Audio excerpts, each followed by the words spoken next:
ছাত্র আন্দোলনে fake video নিয়ে নাচানাচি বামেদের, ঘটনার পর্দাফাঁস।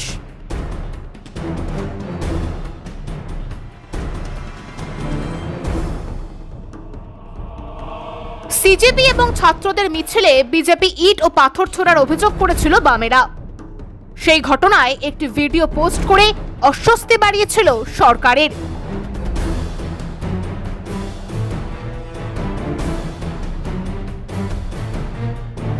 আর এবার সেই ভিডিওর পর্দাফাঁস হলো। শুক্রবার দিন নিট প্রশ্নপত্র ফাঁসের প্রতিবাদে বাম ছাত্র সংগঠনের ডাকা মিছিলে অশান্তি এবং সাংবাদিক নিগ্রহের ঘটনার পরিপ্রেক্ষিতে বামেদের পক্ষ থেকে একটি ভিডিও সমাজ মাধ্যমে পোস্ট করা হয়। যে ভিডিওতে দেখা যাচ্ছে দমকলের গাড়ির ছাদে উঠে গেরুয়া পোশাক পরে দু একজন ব্যক্তি ইট ছুড়ছেন। আর এই ভিডিওটি নাকি কলকাতার, এমনটাই দাবি করছেন বামেরা। বামেদের অভিযোগ, শুক্রবার দিন মৌলালী যুব কেন্দ্রের বাইরে ছাত্রদের মিছিলে হামলা চালায় বিজেপি কর্মীরা। এমনকি তারা এটাও অভিযোগ করছেন যে এই ভিডিও কোনো সংবাদ মাধ্যম দেখানোর সাহস পাবে না। রীতিমতো সংবাদ মাধ্যমদের চ্যালেঞ্জ ছুড়েছেন তারা। কেউ কেউ আবার সাংবাদিকতার পাঠও শিখিয়েছেন। আর সেই চ্যালেঞ্জ অ্যাকসেপ্ট করে আমরা ফ্যাক্ট চেক করেছি।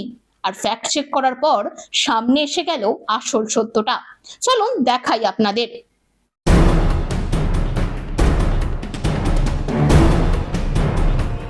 এই হলো সেই ভিডিও। গুগল সাইটে একেবারে জলজল করছে কলকাতার না, বরং ভিডিওটি রাঁচির। কংগ্রেস এবং সিজেপি নিট প্রশ্নপত্র ফাঁসের প্রতিবাদে একটি মিছিল করে এবং সেখানে সংঘর্ষ বাধে বিজেপি কর্মীদের সঙ্গে। দমকলের গাড়ির ছাদে উঠে সেই মিছিলে হামলা চালায় বিজেপি কর্মীরা।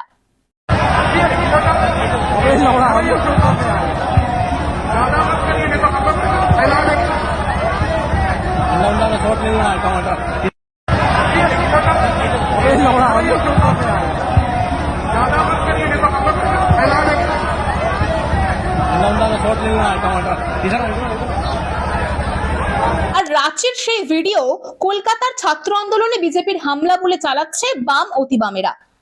আপনারা জানেন, শুক্রবার দিন সেই মিছিলের গোটা কভারেজ করেছেন আমাদের চ্যানেলের চিফ এডিটর বিশ্বজিৎ নস্কর। তার থেকে শুনে নেব। শুক্রবার দিন এই শিয়ালদা থেকে যখন জমায়েত শুরু হয়, ঠিক তখন থেকেই আমরা ওখানে ছিলাম। সেই মিছিল যখন আস্তে আস্তে মৌলালীর মোড়ের দিকে এগিয়ে আসে, তখন কিন্তু প্রত্যেকেই দেখেছে যে সেই মিছিল, যেহেতু ওই দিন উল্টো রথ ছিল, তাই মৌলালীর মোড় থেকে একটি ইস্কনের রথযাত্রার যে শোভাযাত্রা, সেই শোভাযাত্রা পাস হচ্ছিল, ঠিক তখন পুলিশ কিন্তু মিছিলটিকে ওখানে দাঁড়াতে বলে, অর্থাৎ মিছিলটি আটকে দেয়।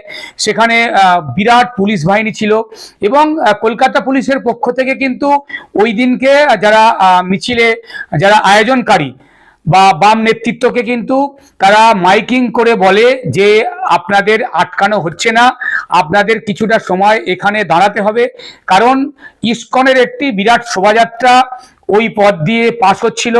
তাই সেখানে দীর্ঘক্ষণ প্রায় 30 মিনিটের উপরে, 30 থেকে 45 মিনিট মিছিলটা ওখানে আটকে যায় বা পুলিশ আটকে দেয় এবং বারে বারে তাদেরকে হাতজোড় করে অনুরোধ করে যে আপনাদের আটকানো হচ্ছে না, আপনারা একটু শান্ত হয়ে এখানে দাঁড়ান, রথযাত্রার যে শোভাযাত্রা, সেই শোভাযাত্রাটা চলে গেলেই তাদের কিন্তু ছেড়ে দেওয়া হবে। আর তারপরেই মিছিলটাকে কিন্তু আস্তে আস্তে ছেড়ে দেওয়া হয়। একেবারে শিয়ালদা থেকে ধর্মতলা ডরিনা ক্রসিং পর্যন্ত পুরো মিছিলটাই কিন্তু আমি এবং আমার ক্যামেরা পার্সন কভারেজ করে। সেখানে কোনো রকম জমায়েত আমরা দেখতে পাইনি, বিজেপি বা অন্যান্য রাজনৈতিক দলের জমায়েত কিন্তু আমাদের চোখে পড়েনি।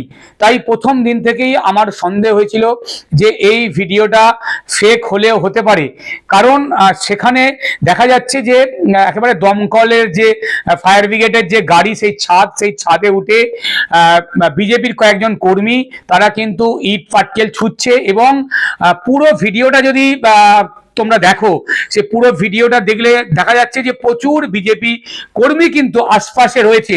অর্থাৎ সেই দিনকে এত বড় বিজেপির কোন রকম জমায়েত কিন্তু আমাদের অর্থাৎ সংবাদ মাধ্যমের আরো সমস্ত সংবাদ মাধ্যম যারা, তাদের কিন্তু চোখে পড়েনি। যদি সেই দিনকের মিছিলে বিজেপি কর্মীরা বা অন্যান্য রাজনৈতিক দলের কর্মীরা যদি ওই দিনকে ওই মিছিলে হামলা করত, তাহলে মৌলালী যুবকেন্দ্র থেকে বা সামনে থেকে হামলা বলে যেটা দাবি করছে সিপিএম নেতৃত্ব বা বাম নেতৃত্ব, তাহলে ওই দিনকে ওখানেই কিন্তু একটা ঝামেলার পরিস্থিতি একটা তৈরি হতো। হেয়ার স্ট্রিট থানা, ডরিনা ক্রসিং, ধর্মতলা পর্যন্ত মিছিলটি আসতো না। অর্থাৎ ওখানেই কিন্তু একটা ব্যাপক অশান্তি তৈরি হতো, ধস্তাধস্তি তৈরি হতো। অতএব ওই যে মৌলালী যুবকেন্দ্র থেকে ইট পাটকেল ছোড়ার পরেও শান্তিপূর্ণভাবে কখনোই মিছিলটি ধর্মতলা পর্যন্ত আসতো না, তাহলে ওখানেই একটা হাঙ্গামা, একটা অশান্তির পরিস্থিতি তৈরি হতো। তাই প্রথম থেকেই আমার মনে হয়েছিল যে এই ভিডিওটি ফেক।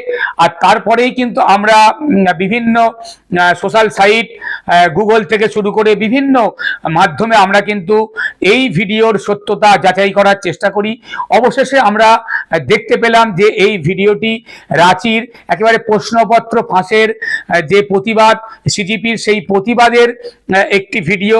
সেখানে একদিকে কংগ্রেসের কর্মীরা, অন্যদিকে বিজেপির কর্মীরা সেখানে একটা অশান্তির সৃষ্টি হয়। বিরাট পুলিশ বাহিনী আনা হয়েছিল, সেখানে জল কামান আনা হয়েছিল এবং সেই দমকলের গাড়িতেই বিজেপির কয়েকজন কর্মী, যাদেরকে দেখা যাচ্ছে যে গেরুয়া পোশাক পরে রয়েছে, এবং সেই নিচে একেবারে দমকল যে গাড়ি, সেই গাড়ির আশপাশে কিন্তু দেখা যাচ্ছে যে প্রচুর বিজেপি কর্মী সমর্থকরা রয়েছে। অতএব বোঝাই যাচ্ছে যে একেবারে বাম নেতৃত্ব কলকাতার ভিডিও বলে চালানোর চেষ্টা করছে। তারা প্রমাণ করার চেষ্টা করছে যে এই মিছিল থেকে কোনো রকম হাঙ্গামা, সাংবাদিকদের উপর আক্রমণ, জুতো ছোড়া হয়নি। আগে বিজেপি উস্কানি দিয়েছিল, বিজেপি মিছিলে হামলা করেছিল, বিজেপি মিছিলে ইটপাটকে ছুলেছিল। শুধু তাই নয়, ছাত্র সংগঠনের একাধিক উঠতি নেতৃত্ব, তারা কিন্তু আমরা দেখলাম যে তারা সংবাদ মাধ্যমের যে কর্তব্য, দায়িত্ব, সংবাদ মাধ্যমের যে পাঠ, সেটা শেখানোর চেষ্টা করছে এবং রীতিমতো একটি ফেক ভিডিও নিয়ে তারা সাংবাদিকদের জ্ঞান দিচ্ছে এবং সাংবাদিকদের সাহস নেই, সাংবাদিকদের দম নেই, রীতিমতো সাংবাদিকদের চ্যালেঞ্জ দিচ্ছেন। ফলো করুন বিএন এক্সপ্রেস ডিজিটাল।